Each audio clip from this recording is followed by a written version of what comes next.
next session of Sathology. It's all about debunking mythology tag on ancient histories, whether it's Incas, Mayans, Aztecs, and the great civilization, Vedic civilization from India. Today I have very, very special guests. These two people, they've appeared on practically every single talk show. They are honored by the Indian government. And as a couple, they have produced such books. And I sent you all the links earlier and the video links. So without delay, I welcome Shri D.K. Hari and his wife. Thank you. Namaskar. Namaskar. We're very happy to be on your show. No, it's a pleasure is mine and ours, all the people here who are watching. So to start with, where does this motivation to correct history or present the right history come from? And as a couple, you have done it so marvelously. One side has taken up the scientific side and another side has taken the philosophical side. And the combination is very, very strong, for nobody can say no to what you write. Oh, thank you. Thank you so much for... Actually, you're one of the first to, comment on this aspect. And that is something we are very particular about. We don't look at this just as a scientific treatise or a work of research. Mm-hmm. We have the word, right, in India called bhav. So that we feel is very essential, to be addressed. And many a time it is the words used for this bhav, the ethos, which actually give you the clue to, and give you the direction in which to go. So I'm so happy. And I guess that is your background that is, kind of made you see this line, and also how we've really made a conscious effort to bring them together. No, you defeated the concept of yin and yang. Normally the men are on the logical side and the women on the philosophical side. Like that, you see bhakti more on the women than in men. But here you are defeated, reverse the roles. So I don't know. I don't know. Whichever way it comes, it's fine. Many a time, I mean, we don't know where each one takes over or which one's best. We just keep going. That's true. No, it's a good teamwork, because without teamwork, nothing is possible. Absolutely. So you have done the work on history on Ramayana and Mahabharata, and there are a lot of misconceptions people have, and we have some funny people in India. So we have more Americans believe in Ramayana and Mahabharata than some funny people in India. So it's a very ironical, it's a contrast. So many people in would like to know the ancient history. That's a new trend now. When somebody tells me that they are going to find their history through a gene test, I said, then what's the difference between a dog and you? If you say 5% German, 3% Italian, 2% French, it's like you're talking about a dog breed. So, but here, the identity of a person is defined through the history. So your work in Krishna and the history and the Ramayana history is very remarkable. And I will definitely get those books for our library. Now, my first question to you, any of you can answer that. And it's more of a discussion. You can ask me back anything you want. So the first is that when you define the historicity of Krishna, what factors do you consider and what age did it begin? Okay. We don't limit ourselves only to history. Because if you look from an Indian perspective, especially history has got a very limited connotation of say medieval history or a little bit of ancient history at best. So what we look at is a little more rounded perspective, as what we call as an Indian civilization perspective, which takes it much larger. So that's one, because otherwise they use a term called prehistory, as if they are outside history. So when it's Indian civilization, it goes back all through. So that's the first perspective. That's a shift that we wanted to make, one. And as you correctly said, both are books, one is called Historical Rama and the other is called Historical Krishna. From the very naming itself, we are very clearly saying they are historical and not mythological. That's a first perspective that we have already said that in the name itself very clearly. So there's no question of doubt. The statement is clear upfront. That's true. And if you look at both these texts, be it the Mahabharata or the Valmiki Ramayana, it is only these two texts in India that are called Itihasa. Other texts are Kavya, Mahakavya or Purana, all that. Only these two Itihasa. In fact, very interestingly, there are about 22 different methods of chronicling in India. There are different ways in which people have written about history, the time periods, not necessarily as chronology, but at least a record. And out of these 22, there are only these two which come under the category which is called Itihasa, and which you would know breaks down to Iti Ha Asa, meaning it thus happened.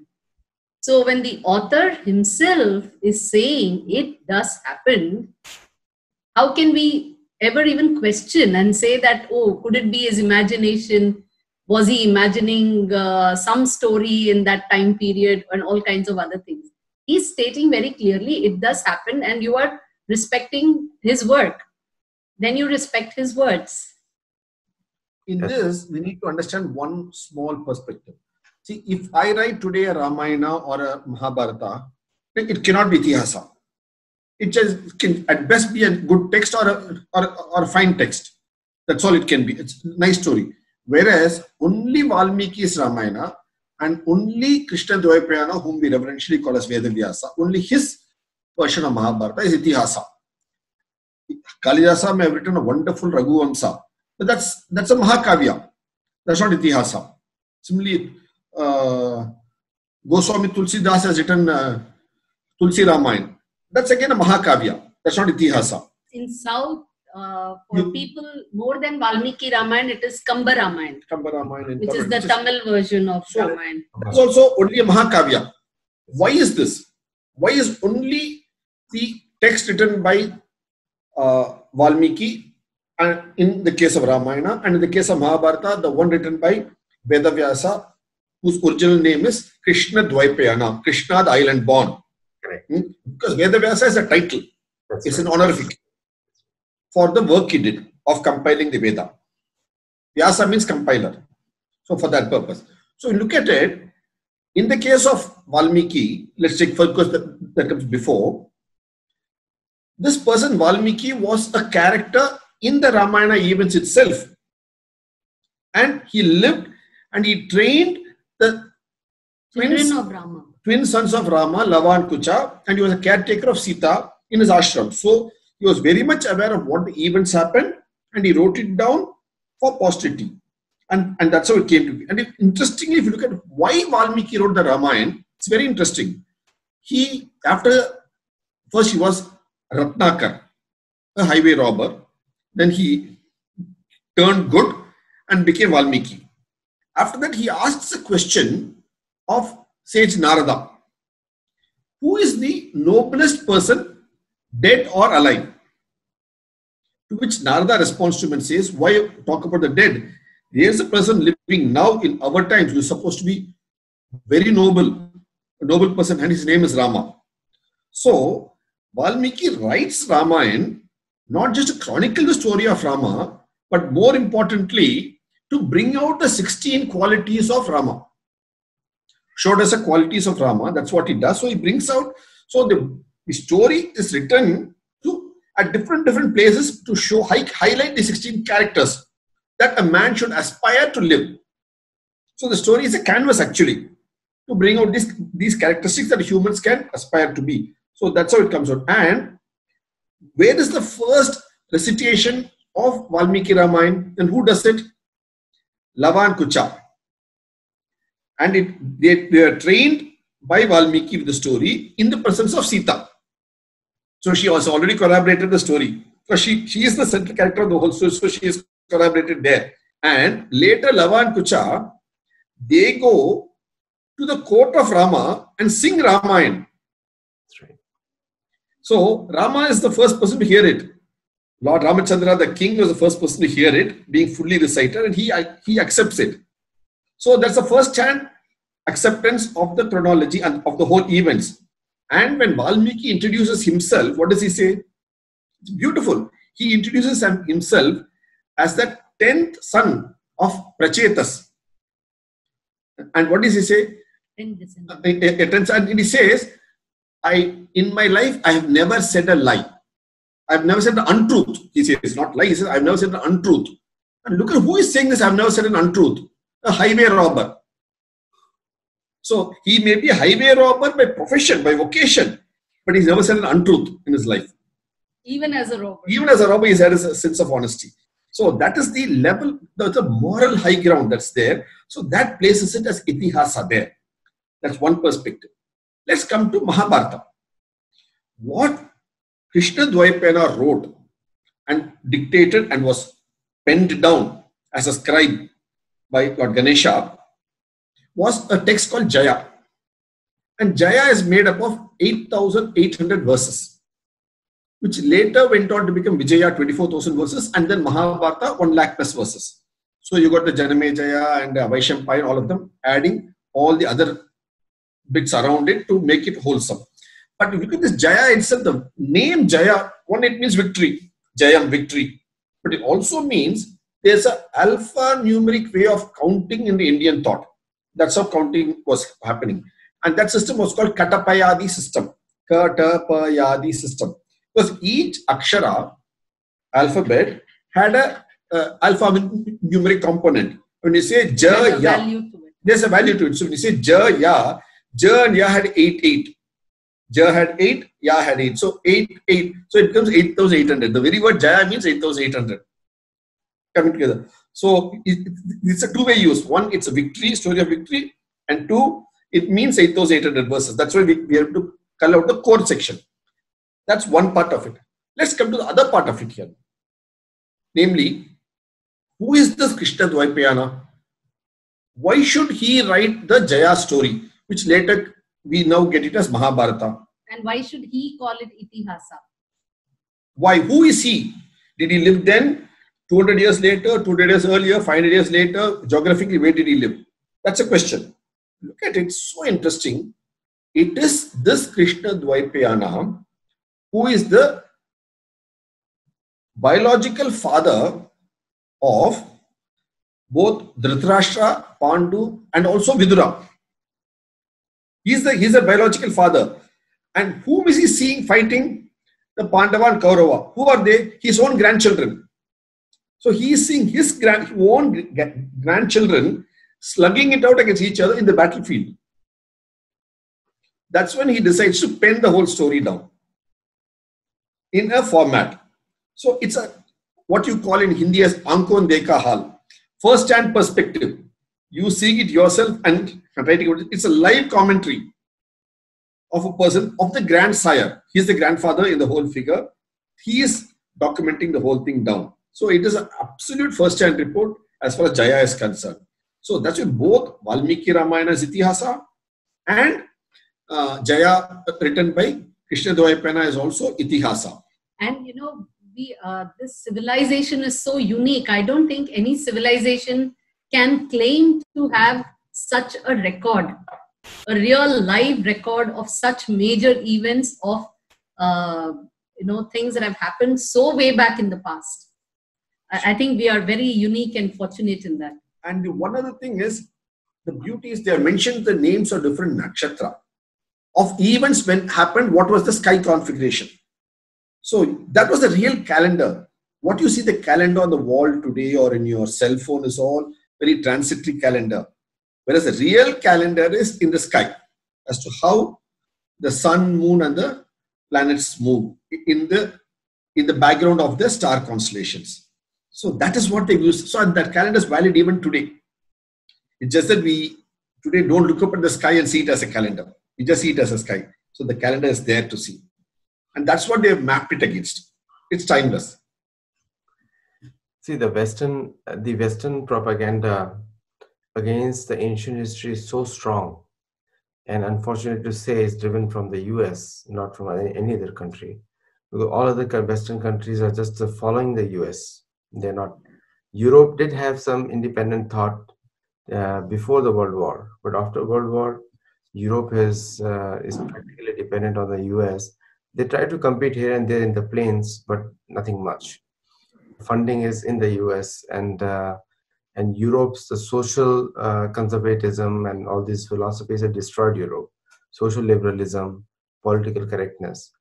But there is one agenda of the Western countries. What they have done in the Incas, Aztecs, and Mayans is called all of them as mythology. And they invented the word mythology. Myth comes from Sanskrit word against the Hindus' history also.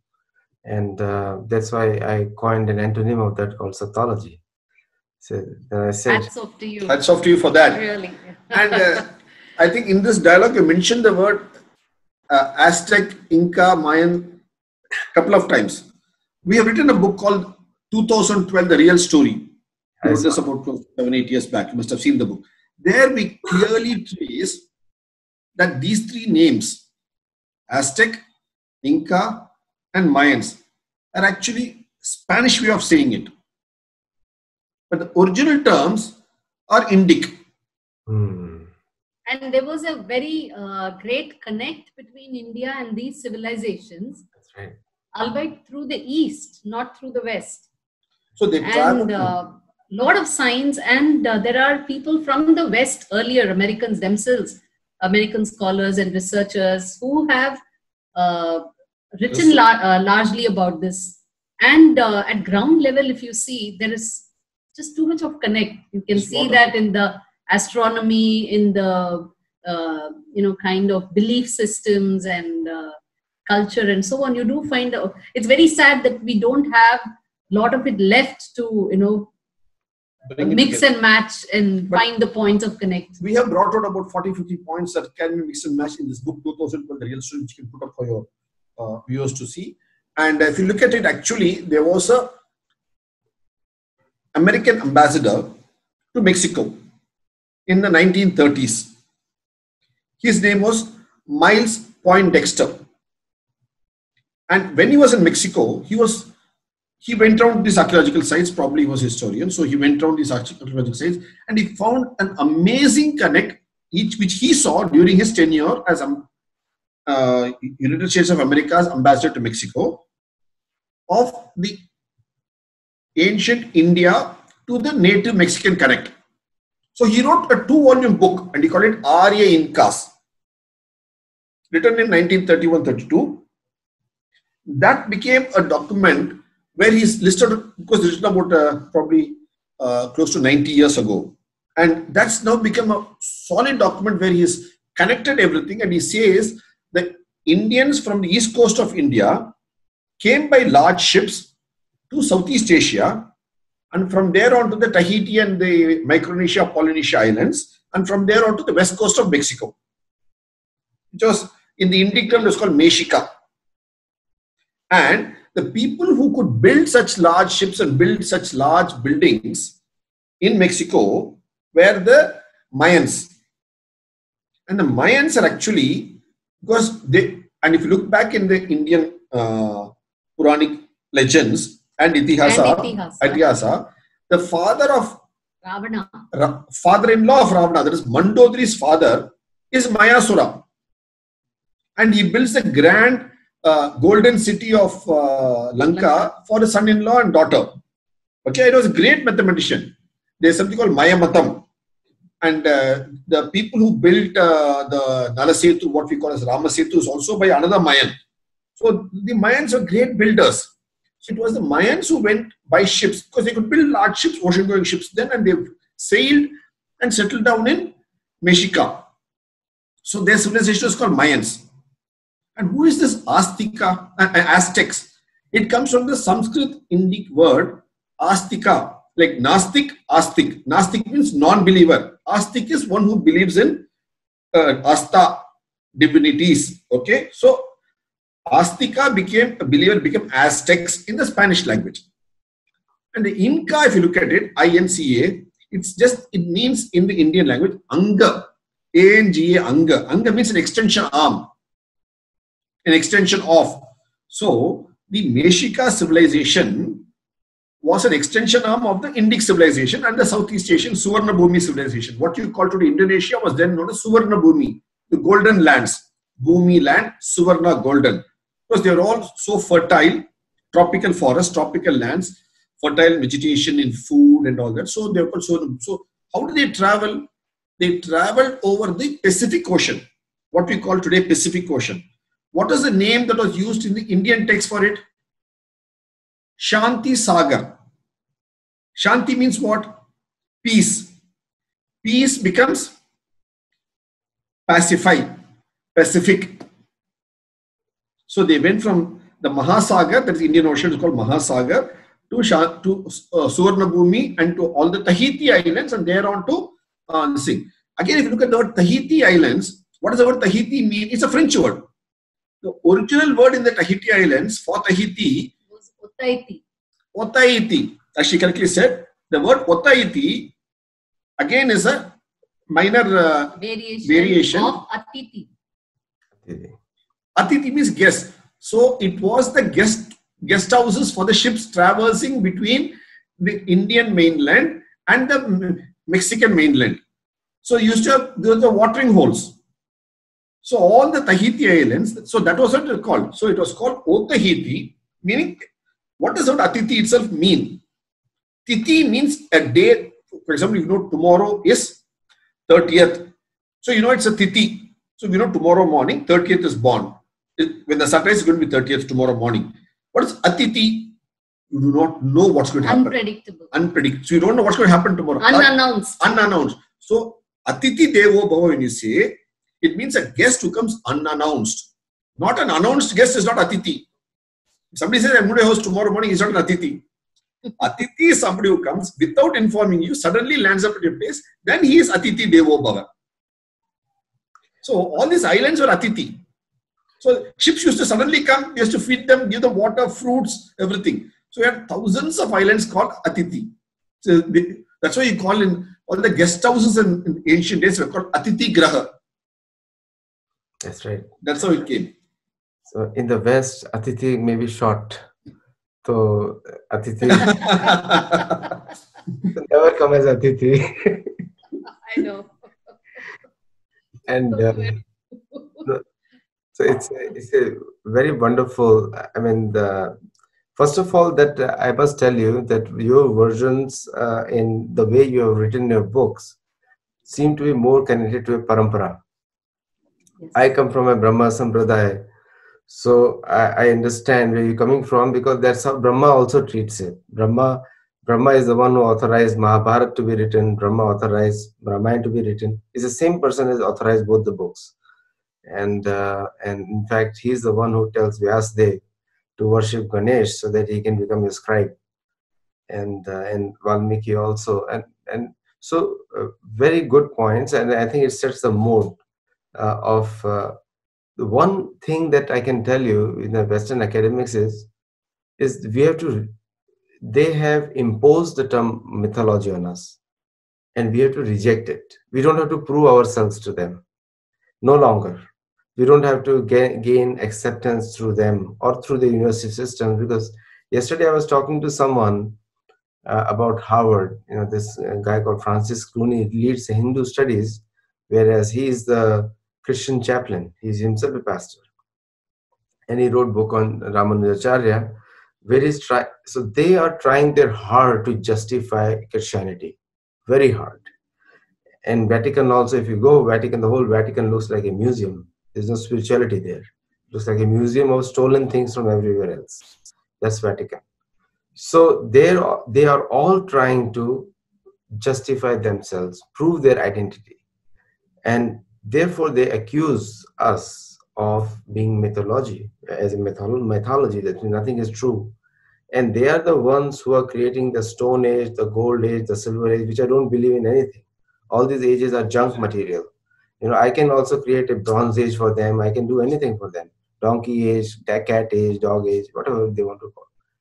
We go by the period of Sakya Yuga and Itihas, which is more scientific, laid out by Shastra, actually the people who created it.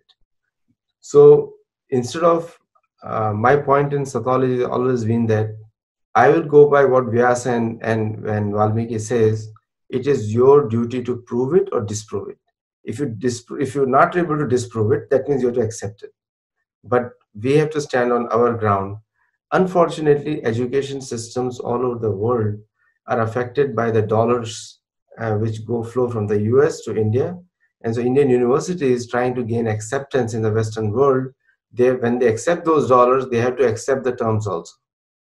So when you disconnect that, and then somehow I think some intelligence can go into the Ministry of Education in India, and if they know how to disconnect it, then Indic authors like yourself and other historians, their teachings can become more relevant in India as well as in the US. So this is what Sathology is all about. Now, my next question to you. Actually, just a small thing on a slightly kind of lighter and a satirical note. You know, we sometimes often say, we have even written in some places, that history, as far as India is concerned, history is too serious a subject to be left to historians. That's right. It's a very integrated view, so you can't look at it as only history. That's right. I mean, it builds your identity. If you don't know your history, you don't know your past, you have no identity. So these I call them faith-based colonialists. They try to destroy your identity. I mean, if you go to Brazil, you must have gone there. D.K. Hari, he was telling me that he went to many countries. Not a single Mayan temple is there existing today. They built a Portuguese church on everything. Yes, I think it was actually De Landa, Bishop De Landa, who started that process, and he got tired of killing and destroying. There's so many of them the Mayans had built. That's what which we mentioned in our book 2012, The Real Story. Actually, we have written a book. Well, since you mentioned about this, we written a book called Breaking the Myths About Identity. That's right. How the identity of the Indian civilization has been systematically destroyed, and now we need to break those myths that were built. That's one of the books that we wrote. It's called Breaking the Myths About Identity. Yeah. Beautiful. Very good. So that's there, and which brings out as to the different sajish, as they say in the conspiracies to build these myths, and we have sort of taken each myth on the value of it and sort of taken out each of these myths. For example, the first thing that the problem is when the colonials came to India, when you say Rama and Krishna were born 5,000 years ago and 7,000 years ago, they had a fundamental problem. We should understand that. And we should realize that they had a fundamental problem. That is, for them, God created earth at 9 a.m. on 23rd October 4004 BC. And anybody who says anything against it is a heretic and can be burnt on the stakes. So that was the mood prevalent then. And this was given by James Ussher of Ireland. Yeah, Reverend James Ussher. Reverend Bishop James Ussher of Ireland, in his book Declaration of Creation, which is there. We have shown it in a couple of our films and in our book on creation and Rama. All these books have shown it. So when you have, and they say after creation, for 1,000 years there were rains to fill up the oceans with water. Okay, before that the oceans were dry, so only if rain the oceans got filled up. I don't know where the water came suddenly in the sky. That's a different issue. So you cannot have, say, Rama and Krishna being born on earth before earth itself was created. So they had to dump it as mythology because they had to stick to that James Ussher statement. Otherwise they'll be burnt on the stake. So that's a problem. So they had a major problem there. It was a glass ceiling actually. Glass ceiling. And I did ask some of the theologians as to why is it that God created earth at 9 a.m. on 23rd October and why not 8 a.m. or 7 a.m. or why not 22nd October or some other date? Because there's no scientific answer for that, for the 9 a.m. because it's still valid. In theology, in Christian theology, it's still valid. The 23rd October is still valid. Because one of them very seriously told me, go ahead. I gave a talk in one of the universities. I said Alexander the Mouse, and the whole stage and the police was called in the US. I call it Alexander the Mouse. See, the narrative is being controlled by leftist, very violent people who are all connected to church. In fact, many of their connections are to the church, and they cannot help change the narrative. If the narrative changes, many countries in the West is going to collapse. See, when US was started, there was a general concept was done, I think by Eisenhower or someone, that the Americans need to be fat, tall, and heavy. So when the whole world sees them and the big roads they have, the world will naturally come that we are superior race because we are bigger than you. So it was a philosophy of a frog. You know, frog, when you put in a well, he expands himself, puts air in his belly, and bursts, boom. Because you cannot sustain it. So it's we have to be normal, natural, and I think the history sustains our life because it creates our identity. My next topic will be with you is, before we end this discussion, is what makes the from the your astronomy point of view, because this science is not ratified by any NASA or anyone else. It is a Indian science, purely Indian science. The thing which is most important is still left in India. So what this astronomy, how accurate can it be in terms of science? Actually, if you see, it is one of the most accurate sciences because it is a reflection of the amount of precision that is there in the universe with which all the objects are moving and all the events are happening, the seasons are happening, and our day-to-day lives. The sun is rising and setting just by that, by the principles which are reflected in our science called astronomy. And this particular field is something that you find way back, even right through the Veda, where they had this idea of the stars. They had, and if you look at it, there are verses which talk about the heliocentric movement, that the sun being in the center, so many thousands of years ago.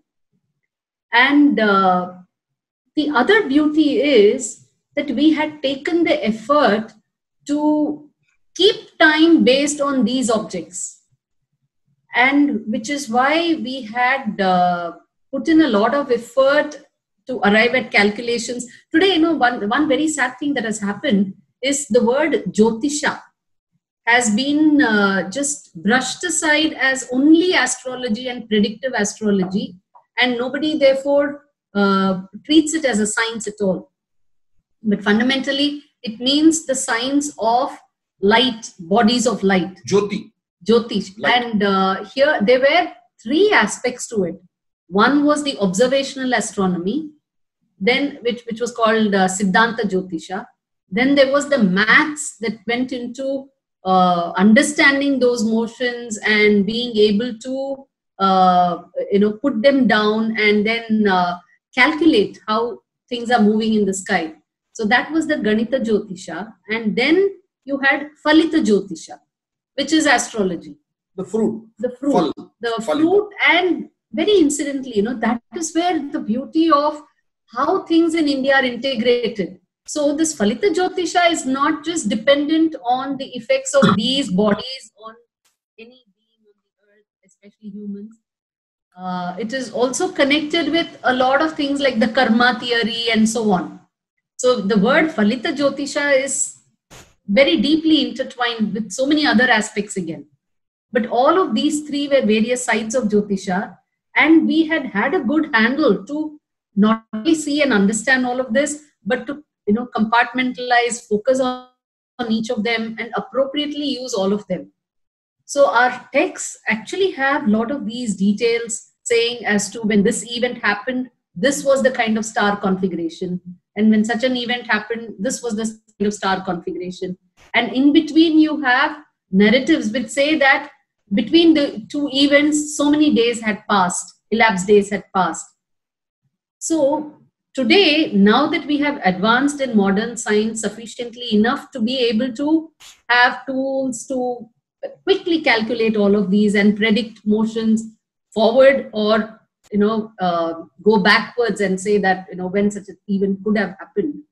Today we are able to use those configurations and say therefore that this event could have happened on such and such a date as per the Gregorian calendar. See, if you ask an Indian, for him these dates are always correct. You always knew that on in this month, on such a tithi and everything, nakshatra. This event on this nakshatra, these events take place. You don't really need January, February, this 23, 21 and so on. But it's today, because we follow the Gregorian calendar, we need that as a reference on which we need to peg things to understand this historic. So if you're not able to find a mapping Gregorian calendar date, then, and which falls within with all the other, which ratifies with all other scientific data available to us today, then we consider it unhistoric. So that's fundamentally the predicament. And it is also very sad that unless it is ratified by other scientific data available today, so which means that if you don't have that data, whether it has happened or not, or whether you don't know it, it still brushes it off as something that never happened. And instantly, if you look at the word star, it's called nakshatra. And it's itself got the meaning naksha. It's a map in the sky. It's a map, and it's a pointer. So what that's the beauty of it. So that's what you understand from that perspective. No, it's a beautiful. I think it was a pleasure to hear both of you, and a lot of things our viewers have learned, and even I have learned from this short conversation we had. Now, one major thing that points out is I call it the Western debauchery while living in US, and we call it the Western debauchery in many ways of plagiarizing the history, and also trying to impose a history and timelines on other people. It's just a method of conquest, so that the natives or anywhere they conquer, they can prove themselves superior to the others. This is what the mentality has been. And we have been challenging this through our clubs, and this is the first time they have met a very solid challenge with Sathology, because the word itself debunks everything what they have stand for. So thank you so much for coming on Sathology show, and I am sure the viewers, the way the people are watching it now, and that we are going to call you again on all of these points in much more detail, specific points on each area. And thank you so much for your time. And I know your time is very precious. Namaskar, and keep coming back. And I will invite you with the dates for everything. So viewers, you have just seen a wonderful discussion with D.K. Hari and Dr. Hema Hari, and they have presented to us the scientific ways of looking at history. So all ancient history is not mythology, it's Sathology. But I would definitely tell you that Roman history and Greek history is mythology. So we'll stop here, and we'll come again next time with D.K. Hari and Hema Hari on this specific